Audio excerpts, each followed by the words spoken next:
Olá pessoal, sou o professor Igor Diniz, professor de língua portuguesa e tá na hora da aula.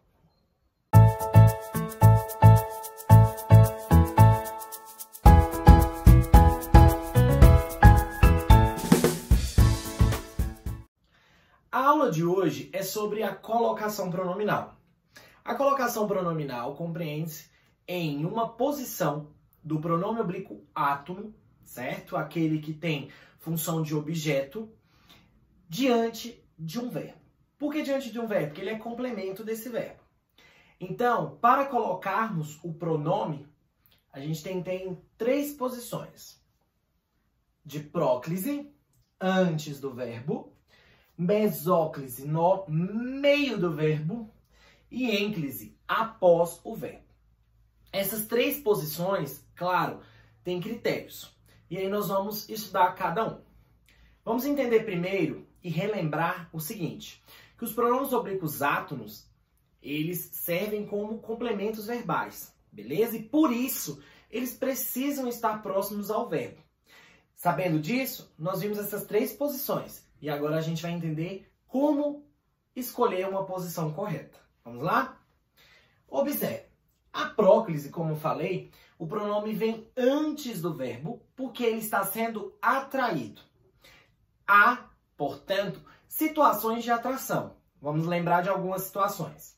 Palavras negativas, advérbios, pronomes relativos, indefinidos, demonstrativos e interrogativos. Aí você lembra de RID, R de relativos, I de indefinidos, D de demonstrativos e I de interrogativos, beleza?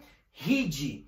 Os pronomes, então, RID, também são atrativos. Temos as conjunções subordinativas, frases exclamativas, frases optativas e a situação da preposição em mais o gerúndio, beleza? Então, todas essas situações são atrativas, isto é, vão puxar o pronome lá depois do verbo, porque, de acordo com o SVC, sujeito, verbo, complemento, o complemento, ou seja, o pronome, dever-se-ia vir onde? Ó, já usei uma mesóclise. Dever-se-ia vir onde? Após o verbo. Mas algo atrai para antes, beleza? Então, por isso, resulta em próclise. Vamos ver aqui. Temos aqui alguns exemplos. Ó, não se importou. Opa, o verbo é importar. Forma verbal importou. Pronome deveria estar aqui, está antes do verbo. Então, o pronome está onde? Aqui. Se. Beleza? E aí, o que eu tenho aqui? Uma palavra atrativa, o não, que além de ser uma palavra de negação, é também um advérbio de negação. Beleza? Então, advérbios todos e palavras negativas vão atrair esse pronome para próximo deles. Então, ó, pronome saiu daqui e veio para antes da estrutura verbal. Beleza? Outro exemplo. Isso me impressionou. Verbo aqui, impressionar. Pronome me tá aqui. Correto? Saiu daqui e veio para cá. Quem o atraiu? O isso, que é um pronome demonstrativo. Certo?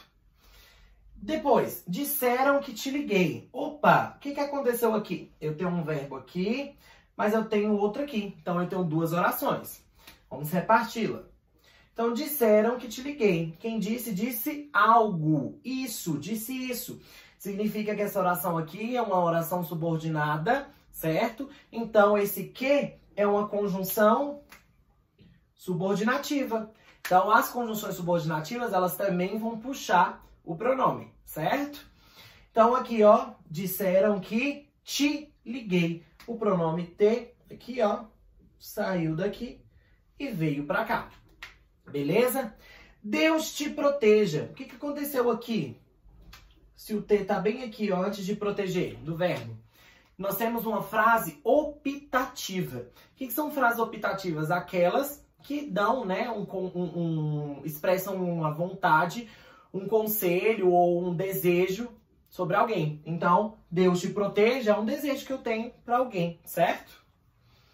Em se tratando de gramática, sei tudo. Opa, olha o que eu tenho aqui. O em, seguido de um verbo no gerúndio. Quando isso ocorrer, o pronome fica entre a preposição em e o verbo no gerúndio, certo? Então, nós vimos os casos que são atrativos, que levam o pronome a ficar em uma posição proclítica. Mas há outras duas formas. A mesóclise, que o pronome fica no meio. Quando se usa mesóclise? Apesar dela estar em desuso, a gente ainda vê essa posição, claro, em alguns textos bíblicos e da literatura, certo?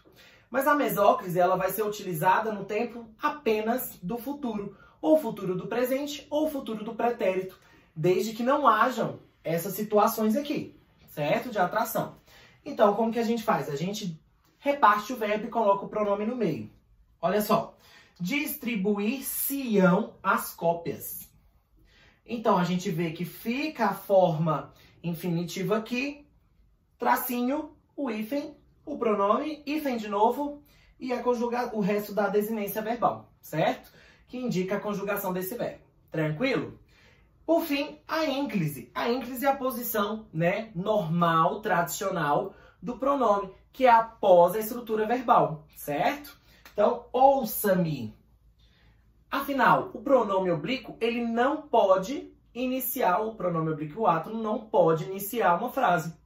Sendo assim, se eu não tenho ninguém iniciando a frase que seja atrativo, o pronome oblíquo ficará após o verbo.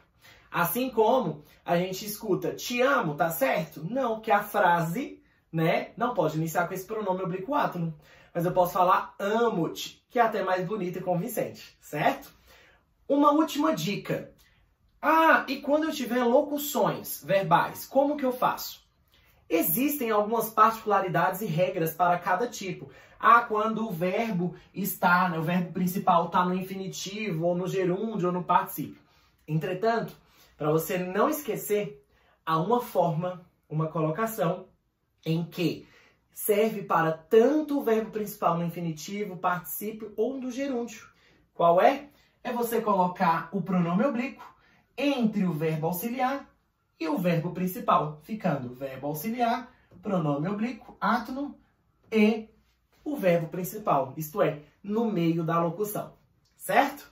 Espero que tenham entendido, inscreva-se no canal e assine o sininho da notificação. Tchau, tchau!